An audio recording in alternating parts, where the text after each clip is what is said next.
You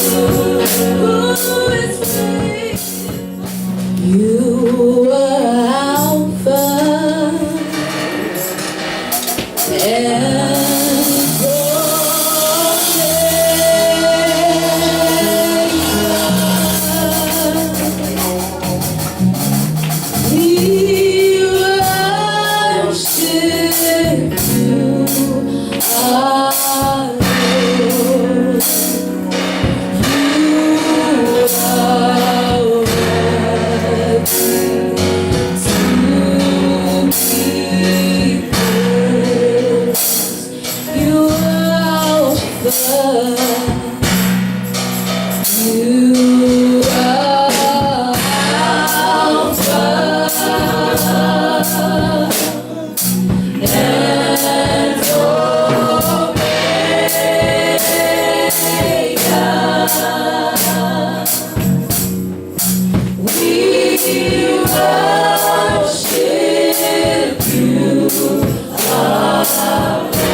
May the Lord answer all our prayers in Jesus' name. Amen. You may be seated in praise of God. Praise the Lord. Once again, I want to welcome you to this wonderful service. This month is our month of divine, supernatural elevation, divine elevation. When we talk about divine elevation, we're talking about the elevation that comes from God. Praise the Lord. But this morning I want to talk to you about favor for this elevation. What did I say? Favor for elevation. Praise the Lord. To elevate is to raise to a higher level, to upgrade, to raise, to boost, to lift, to promote, to advance. So we are talking about advancing. We are talking about moving from the level we are right now to the next level that we ought to be. If you look at the front of the bulletin, you see a man there climbing from one step to the other. Praise the Lord. And one thing I want us to understand is that there cannot be elevation without God. It is an exercise in futility to think that we can be elevated without God. That is why the Bible tells us in Psalm 75, verse 7, that for exaltation comes neither from the east, nor from the west, nor from the south. Did we get that? We ought to be. If you look at the front of the bulletin, you see a man there climbing from one step to the other. Praise the Lord. And one thing I want us to understand is that there cannot be elevation without God. It is an exercise in futility to think that we can be elevated without God. That is why the Bible tells us in Psalm 75, verse 7, that for exaltation comes neither from the east, nor from the west, nor from the south. Did you get that? Psalm 75, verses 6 and 7. It says, exhortation comes neither from the east, nor from the west, nor from the south. And it stops there. Do you know something was missing there? What's missing? North. Because why? We always believe that north is there. So elevation comes from where? From the north, from above. Praise the Lord. So that's what it means. And our beginning, I want to say, may be very small right now. But I want to tell you that our latter end shall increase abundantly. I'm believing God that this month, as we have tagged it as the month of elevation, no matter where you are, no matter what you are doing, as maybe the first person said that there's nothing that is impossible for God to do. I am believing God for you that this month the Lord will move you from where you are to where you ought to be in the mighty name of Jesus. Amen. The favor of God will propel you to the next level in the mighty name of Jesus. I want you to bow your head where you are seated right now and say to the Lord, and say, Father, let your favor propel me to the next level of glory in the name of Jesus. Divine favor. If you look at Psalm 102 as well, verse 13, it says, you will arise and have mercy on Zion, for the time to favor her has come. Yes, the set time has come. I am praying for you that your set time has come in the mighty name of Jesus. So I'm talking about favor for elevation. Divine favor is an act of kindness that is beyond what is due, that is beyond what is usual. I'm talking about unusual kindness, what you don't deserve, that is given to you. That is a divine favor. And if you look at Romans chapter 9, one of my favorite scripture, from verse 15 to 16, it says to Moses that I will have mercy on whom I will have mercy, and I will have compassion on whom I will have compassion. It is not of he that runs or he that wills, but of God that shows mercy. So I believe in life that it is the mercy of God that propels somebody to the next level of glory. So no matter what you have received, I want you to understand that it is from God. Where you are today is from God. When my sister was singing, she said that you are not better than the people in Great Western Hospital. There are many people that are there. The fact that you slept and you woke up this morning is just the favor of God that has been given to you.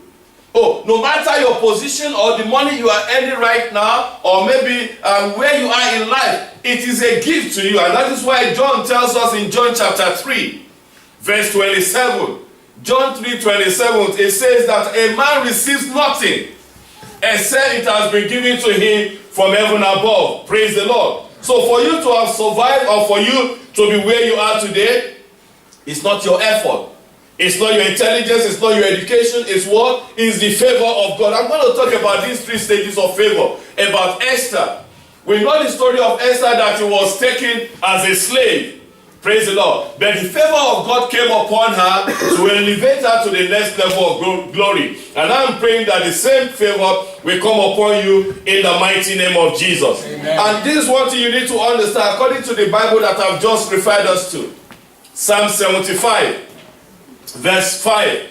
And see that if you look at verse 5 and verse 6, it says, do not lift up your arm on high.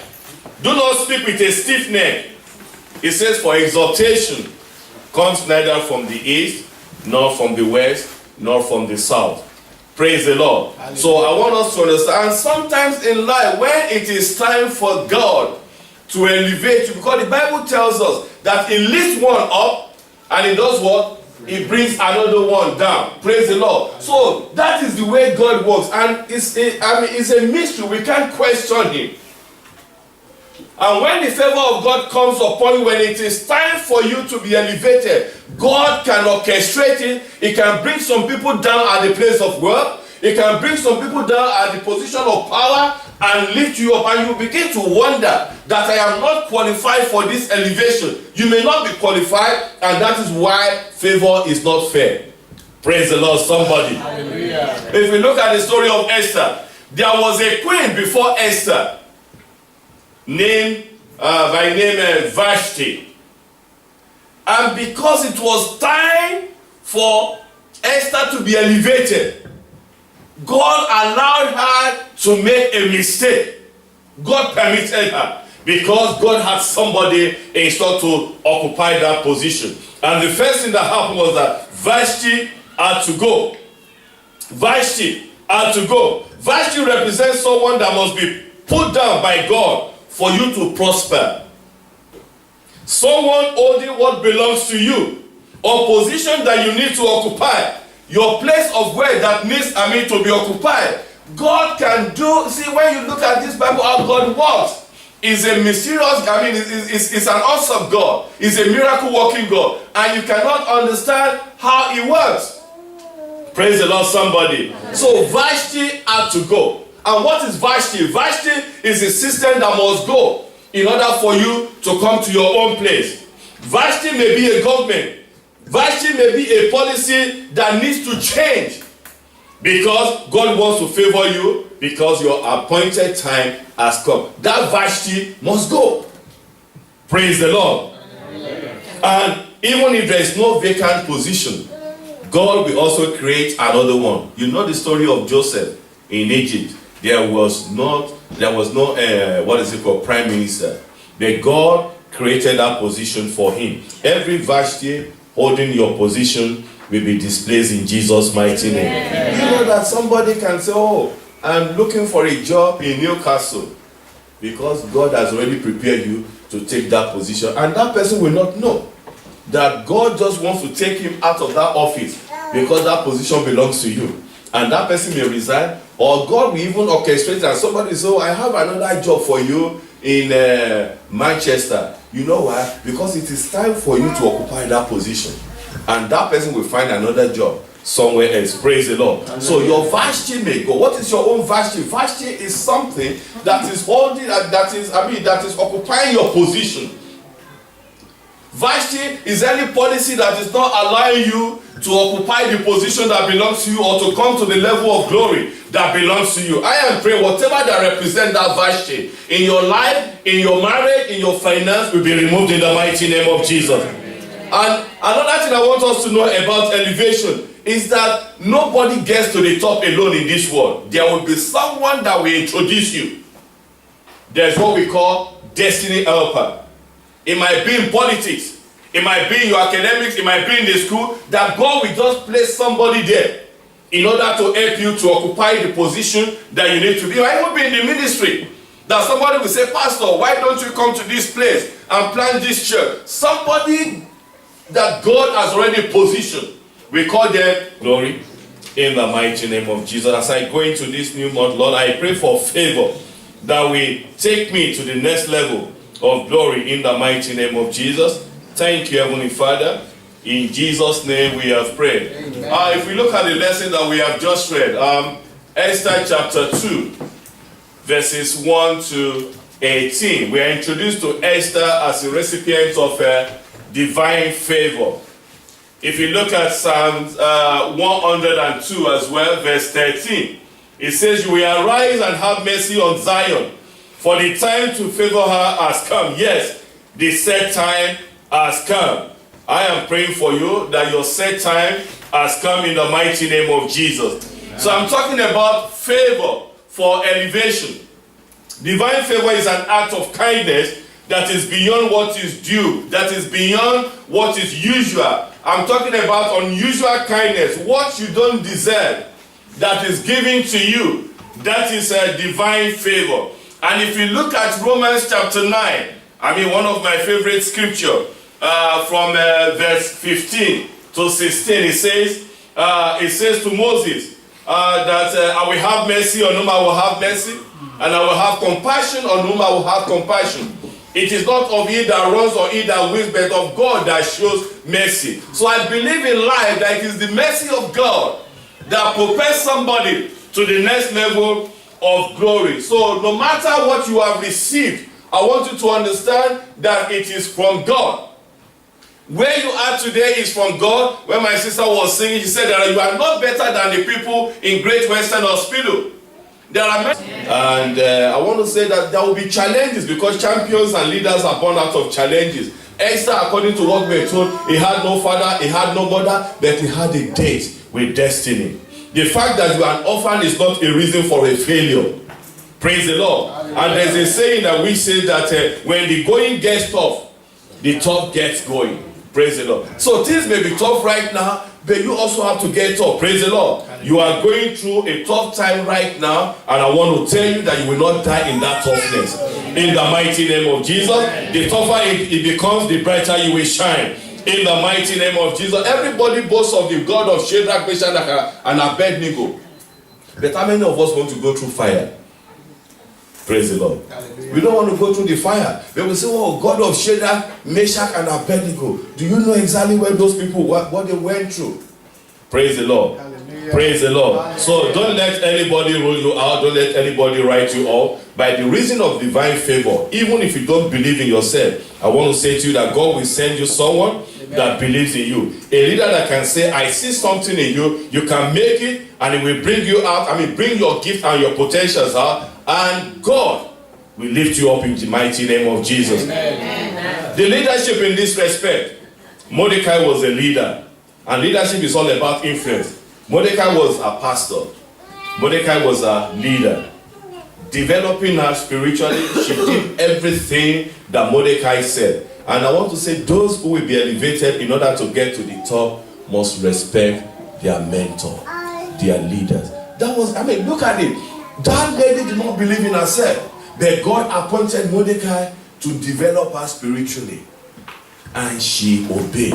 God will not give elevation to a rebellious child. No, that is just the truth about it. The Bible tells us, believe in the Lord your God, you will be established. Believe in his prophet and you will prosper. Your prosperity is tied to you obeying your leader. Praise the Lord, somebody. Hallelujah. Praise the Lord, somebody. Hallelujah. If you're obedient to your leaders, whether at work, whether spiritually, they will be interested in your future and they will be interceding for you. You must have said, Uncle, what am I doing here? The king needs a wife, but I am not qualified. It's not in our race. But Mordecai said, it might not be your race, but I just sense something in my spirit that you should go for it, and I will pray with you.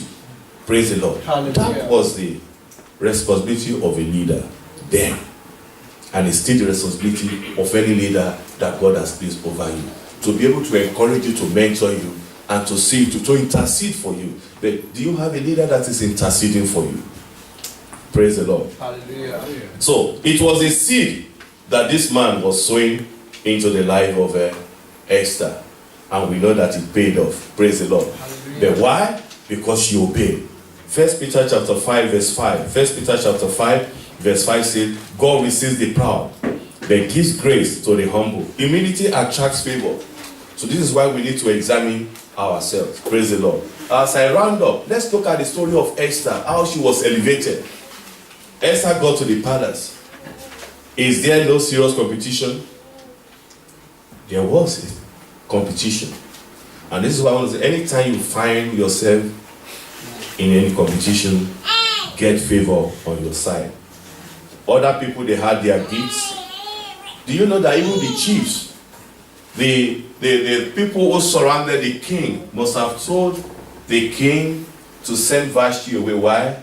Because they had one sister or one daughter they also want to give to the king, so that they can also be part of the throne as well. Praise the Lord. So that is why you can imagine the kind of competition that Esther must have faced. Are you in a competition in your relationship? Are you in a competition in your neighborhood? Are you in a competition at the place of work? Get favor on your side. Amen. Anytime you face competition, ask for the favor of God. When there is competition, it's an opportunity for favor to manifest. Whenever the situation is tough, get favor on your side. So I believe all the other ladies, they went through. Esther did not argue with anyone. But the Bible tells us in verse 15 of Esther chapter 2 that at times, and you only win by the favor of God. So Mordecai pushed. If not for Mordecai, there wouldn't be Esther. In life, I want to say to you, you are too small to fulfill your dream. Jesus alone could not even do it. You can't fulfill your dream. So, oh, I know what I'm doing. I can do whatever I want to do. Some people, even while in the church, when the sermon is going on, they just keep on sleeping. And the word is coming to them to change their life. And at that particular time, it may pass you. I pray that your destiny will not be truncated. Amen. In the mighty name of Jesus. Amen. Jesus could not do it alone. You know why? He chose 12 disciples. And you have wondered, but he is God. But why did Jesus have to choose 12 disciples? There are people that God has placed in your life to help you. I am believing God that this month you will locate them in the mighty name of Jesus. Amen. I pray for you that God will send you your own destiny helper in Jesus' mighty name. Amen. Esther did not even have it in her plan to become a queen. At a particular time, we know what Vashti did. Vashti was invited by the king. She disobeyed. And the people said, oh, king, how can somebody disobey you? That must be a rebellion. Send her packing. And that was why the king also took that decision. But I want to believe that God orchestrated everything to work together according to the word of God, that everything works together for good. You may not have the beauty on the outside, but your heart is beautiful. And that is what attracts God. Can you ask yourself, are you beautiful in your heart? Can people say, oh, she might not look, in her appearance, she may not be beautiful, but she's got a good heart. Can people say that about you? No. You know that God is not interested in our outward appearance, but the beauty on the inside. How is your relationship with people? I want to believe it was the heart of Esther, or maybe not her makeup that attracted the king, but her heart. Can you examine your heart? Do you have a beautiful heart? That was what elevated her. Praise the Lord. And finally, I want us to understand that is not by power, it's not by might. If you need to be elevated, praise the Lord. It is not what? By power, it is not by might. The Bible, I have said in Romans chapter 5, verse 15, that I will have mercy, or no, I will have mercy. But are you attracting the mercy of God?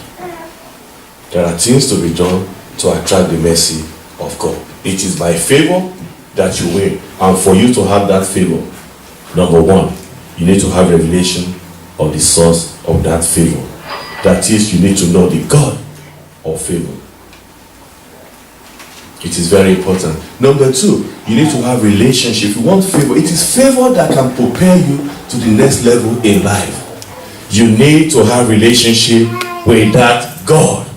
In other words, you need to be born again. Because it will be difficult for you to be asking for favor.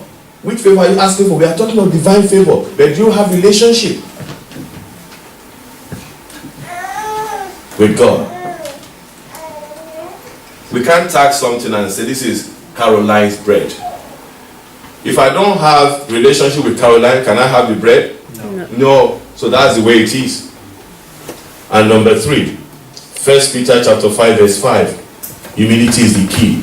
I believe Esther was humble. That was why she listened to the leader that God gave to her. A humble and the king's chief.